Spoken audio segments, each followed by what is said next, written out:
дар клуби варзиши ҳоҷи шариф дарси устоду шогирд ё худ мастер-класс бо иштироки дорандаи медали биринҷии бозиҳои тобистонаи Олимпии Париж 2024 Сомон Маҳмадбеков доир гардид.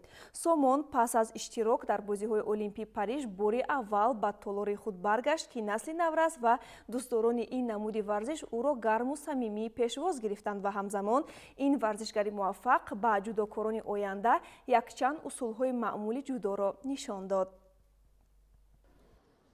ин наврасон ҳар кадом дар дил орзуи паҳлавон шуданро мепарваранд ва ҳар яке каму беш аз якдигар дар риштаи ҷудо таҷрибаи 1 солу 2 сол ва бештар аз онро дорад.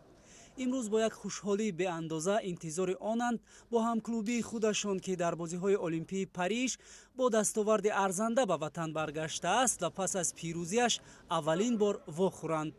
ҳоло бимонад интизории ин наврасон. ҳатто волидону наздикони варзишгарон низ бо ҳавас ба медали биринҷии аз Париж овардаи Сомон аксбардорӣ мекунанд. шояд ба хотири дар оянда фарзанди онҳо ҳам ҷоизадори ин мусобиқаи сайёра шавад. вохӯрӣ низ сурат гирифт ва бачаҳо ба хушҳолиашон даст ёфтанд. дарси устоду шогирд ё худ мастер-класс шурӯъ шуду Сомон аз чандин усулҳои нави ба кор бурдааш дар Париж ки натиҷаи хуб ҳосил кард ба ин наврасону ҷавонон низ нишон дод. бино ба гуфтаи худи Сомон 18 сол аст дар риштаи ҷудо заҳмат мекашад. номбурда бори дуюм аст ки дар бозиҳои Олимпӣ ширкат мекунад. маротибаи аввал дар Токио ки натавонист натиҷаи дилхоҳ ба даст биёрад ва дилсард нагашту бештар талош намуд. 1 сол 2 сол да зуд намешавӣ. бояд минимум 5 6 7 сол то бояд меҳнат кунӣ. барое ки ҳастаи одамое ки хеле талант доранд ва ё теста худшона реализоват мекунанд.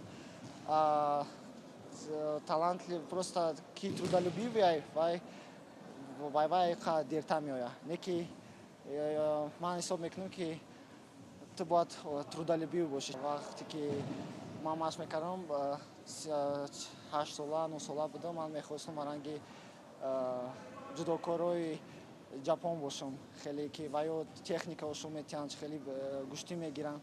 ҳамин орзуи ман ҳамин буд.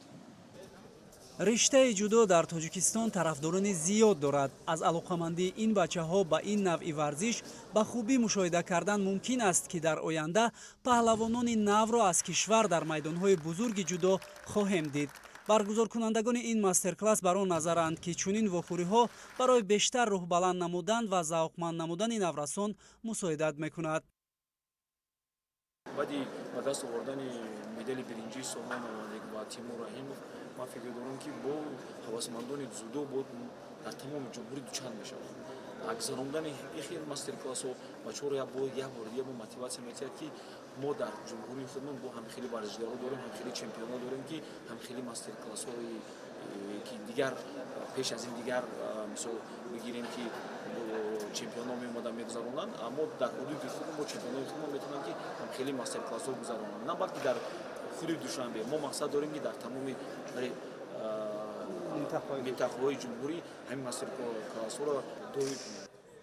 агар ба фаъолияти дусолаи ахири ин варзишгари номошинои тоҷик Сомон Маҳмадбеков назар андозем, дар майдонҳои бузурги ҷудо хуб дурахшидааст ки метавон медали тиллои ӯ аз бозиҳои осиёӣ, медали биринҷии ҷоми ҷаҳон ва ахиран касб намудани мақоми сеюм дар бозиҳои тобистонаи Олимпӣ дар Парижро мисол овард. ҳамин тариқ дар мастер-класс бачаҳо тавонистанд бо завқ медали биринҷии аз Париж овардаро аз наздик бубинанду бо дорандаи он аксбардорӣ намоянд.